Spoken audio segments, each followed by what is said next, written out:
అయితే ముందు రెండు విషయాలుగా ఈ అంశాన్ని డీల్ చేద్దాం.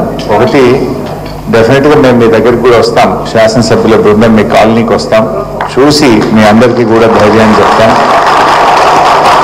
రెండవది, బీఆర్ఎస్ పార్టీ తరఫున లీగల్గా కూడా వి విల్ సపోర్ట్ యూ.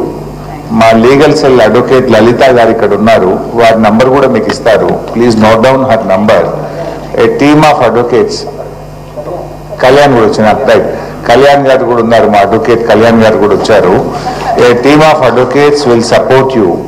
ఎందుకంటే ఆయన తమ్ముడికేమో నోటీస్ ఇచ్చి కోర్టుకు వెళ్ళి స్టే తెచ్చుకోవడానికి 45 రోజులు టైం ఇచ్చారు. కానీ పేదవాళ్ళకు మాత్రం రాత్రికి రాత్రి వచ్చి బుల్డోజర్లు పెట్టి కూలగొడుతున్నారు. అంటే పేదవాడికి ఒక న్యాయం, నీ కుటుంబ సభ్యులకు ఒక న్యాయం అన్నట్టుగా తయారైపోయింది ఈ రాష్ట్రంలో.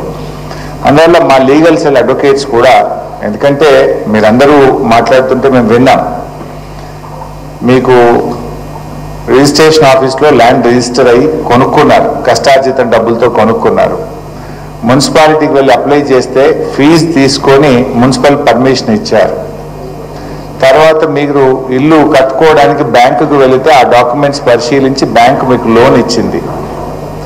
ఇల్లు కట్టుకున్న తర్వాత మున్సిపల్ ట్యాక్స్ కడుతున్నారు, విద్యుత్ కనెక్షన్ తీసుకొని బిల్లు కడుతున్నారు, వాటర్ కనెక్షన్ తీసుకొని బిల్లు కడుతున్నారు. అన్నీ కూడా ప్రభుత్వమే. మీకు ప్రభుత్వాలు మారచ్చు, ఒకప్పుడు కాంగ్రెస్ ఉండొచ్చు, మధ్యలో తెలుగుదేశం ఉండొచ్చు, తర్వాత బీఆర్ఎస్ ఉండొచ్చు, తర్వాత కాంగ్రెస్ ఉండొచ్చు.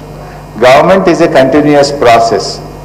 ఏ గవర్నమెంట్ అయినా కొత్త నిర్ణయాలు తీసుకుంటే అది ప్రాస్పెక్టివ్ ఉండాలి తప్ప రెట్రాస్పెక్టివ్ ఉండకూడదు. మరి గతంలో మీ కాంగ్రెస్ ప్రభుత్వం అధికారంలో ఉన్నప్పుడు 1993లో కూడా ఇల్లు కట్టుకున్నామని ఒక సోదరిమని చెప్పింది. మరి అప్పుడు కాంగ్రెస్ గవర్నమెంటే ఉంది కదా, అంతకుముందు నువ్వు ఉన్న తెలుగుదేశం ప్రభుత్వమే ఉంది కదా. అప్పుడున్న ప్రభుత్వాలు అనుమతి ఇచ్చినప్పుడు, లోన్లు తీసుకున్నప్పుడు, ఇప్పుడు తిరిగి వాటిని కూల్స్తామంటే అది అన్యాయం, అది అక్రమం, విచ్ ఇస్ నాట్ కరెక్ట్. అయినా నువ్వు చేస్తున్న గొప్ప పని ఏంటి? సుందరీకరణ. ఇప్పుడు కేసీఆర్ గారు మిషన్ భగీరథ పెట్టి ప్రతి ఇంటికి త్రాగునీరు ఇవ్వడం కోసం ఒక ప్రాజెక్టు చేసిందంటే ప్రజలకు ఉపయోగపడ్డది. లేదు, ఒక కాళేశ్వరం ప్రాజెక్టు కడితే కొన్ని లక్షల ఎకరాలకు త్రాగునీరు, సాగునీరు అంది కొన్ని లక్షల రైతుల కుటుంబాలకు మేలు జరిగింది. నువ్వు ఏంటి ఇప్పుడు మూసీలో గోదావరి నీళ్లు పారిస్తా అంటే నువ్వు పారించేది గోదావరి నీళ్లు కాదు, చెల్లి అన్నట్టు ఈ పేద మధ్య తరగతి ప్రజల రక్తం పారించేటువంటి ప్రయత్నం చేస్తున్నావు. వీళ్ళ కన్నీళ్లు బారిస్తున్నావు. మూసీలో గోదావరి నీళ్లు కాదు, ఈ పేదల కన్నీళ్లు బారించేటువంటి ప్రయత్నం చేస్తున్నావు. నీ హైడ్రా అంటే ఓ హైడ్రోజన్ బాంబు లాగా అయిపోయింది, ఎవరికి నిద్ర లేకుండా అయిపోయింది. ఏ రాత్రి ఏమవుతుందో అని చెప్పి మా సోషల్ మీడియాలో కొన్ని ఇల్లు కూలగొడుతున్న దృశ్యాలు చూస్తే అసలు మా ఇల్లు ఏమవుతుంది అనేటువంటి ఒక ఆందోళనలో ఉన్నారు. ఆ బాధ అనుభవించే వాడికి తెలిస్తే తప్ప రేవంత్ రెడ్డికి తెలియట్లేదు.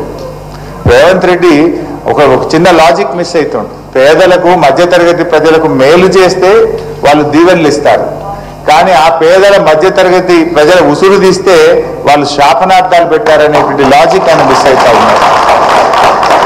చెయ్యి, నువ్వు మంచి పని చెయ్యి, ప్రజలకు పని, దేవుడు నీకు అవకాశం ఇచ్చాడు. ఈ కూలగొట్టుడేంది? ఈయనకు ఈ రేవంత్ రెడ్డిది గత కొంతకాలంగా చూస్తే కూల్చడం తప్ప కట్టడం తెలవదా ఈ మూర్ఖుడికి అనిపిస్తూ ఉంది.